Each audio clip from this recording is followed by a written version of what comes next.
Marcus wasn't looking for love when he met Amara. He had just finished speaking at a youth fundraiser hosted at a local community center in Atlanta. Tired, a little sweaty, and halfway through packing up donation boxes, he bumped into her literally. She had been helping an elderly man carry supplies to his car when Marcus turned the corner. Their eyes met, and for a second, the world slowed.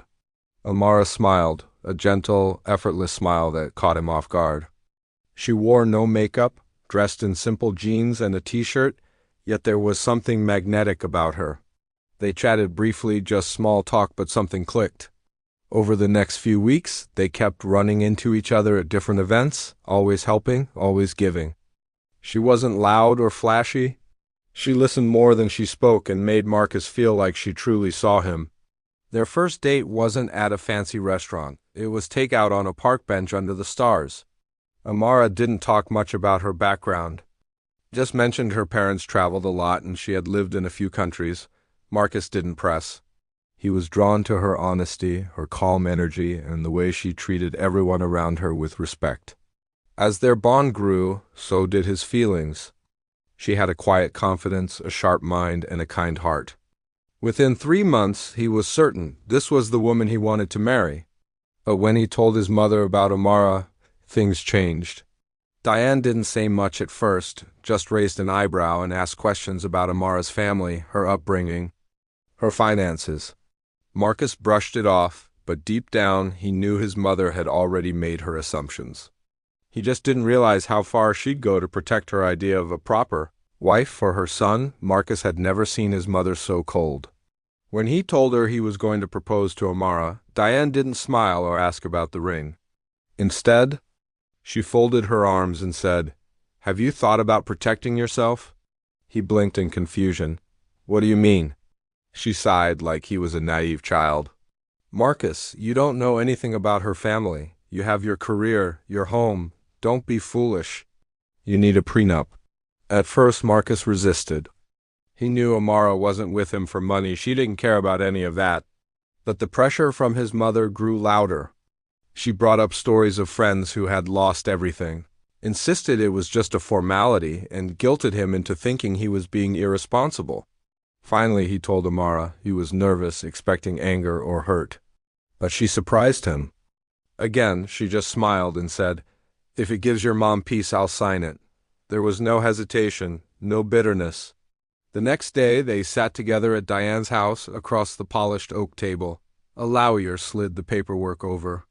Diane wore a smug smile, watching Amara carefully.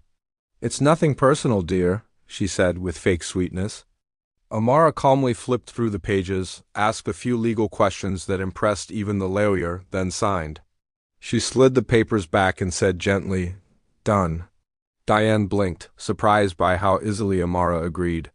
She thought this would be a test, one that Amara might fail. But Amara showed no sign of discomfort, no reaction, just grace.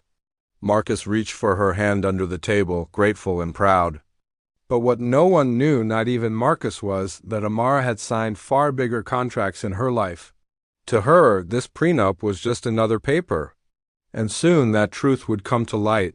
The wedding day was everything Marcus and Amara wanted: simple, heartfelt, and surrounded by the people they loved. It was held in a quiet garden outside the city, with soft music, white flowers, and handwritten vows. Amara looked stunning in an elegant, unbranded gown, her hair pulled back, her smile lighting up the entire space. Diane sat stiffly in the front row, watching every moment with quiet judgment, still unsure about the woman her son had chosen. But Marcus only had eyes for Amara. As they exchanged vows and kissed, applause filled the air. Just when the celebration seemed to settle into joy, 2 sleek black SUVs rolled up near the entrance. Out stepped a tall man in a sharp navy blue suit and a graceful woman draped in a silk gown with diamonds glinting at her neck. Guests turned, whispering.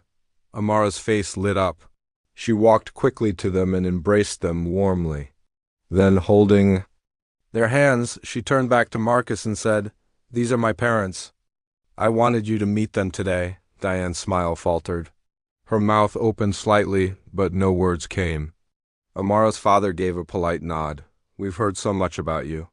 Only then did Marcus understand. The guests recognized them. To the Okonwos, one of Africa's wealthiest and most private families, owners of a multinational tech empire. Suddenly, everything made sense. Amara's quiet confidence, her intelligence, her ease under pressure. She hadn't hidden who she was, she had just never flaunted it. Diane sat frozen, trying to process what she was seeing. The same woman she pressured to sign a prenup had just arrived with more power and wealth than anyone in the room. And Amara, with grace and poise, had said nothing until now because real power never has to prove itself. Dinner after the wedding was held in a private hall nearby, beautifully decorated but still modest by high society standards. Amara sat beside Marcus, her parents across the table.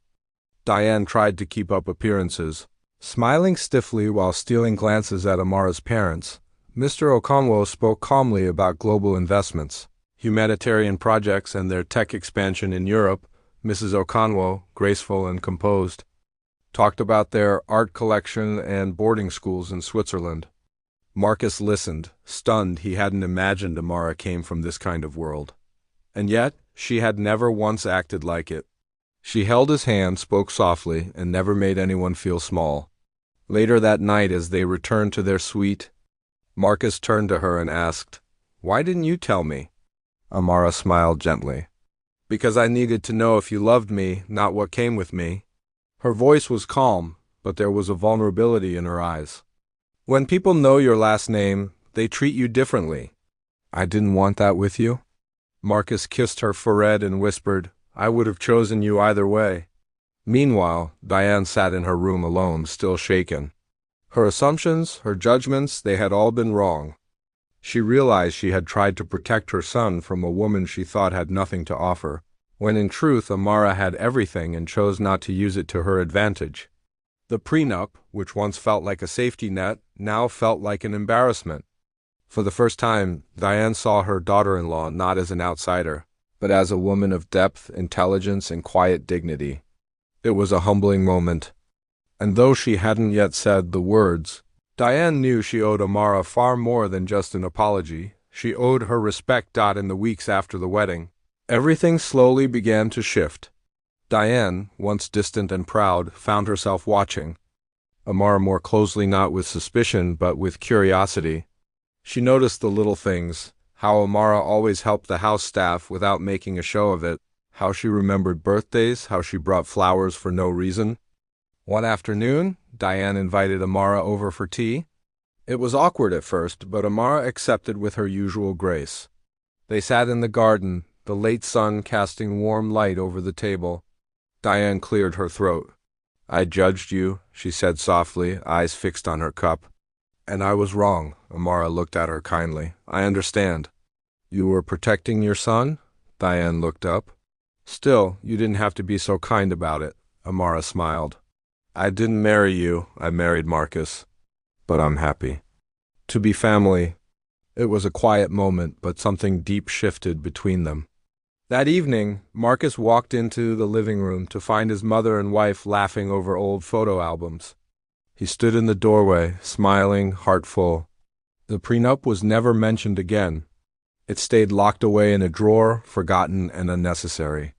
Amara never changed. She still drove a modest car, volunteered on weekends, and kept her last name out of the spotlight. But now, when people asked about her background, she didn't shy away. She had earned the right to be known, and even more so, the respect of the very people who once doubted her.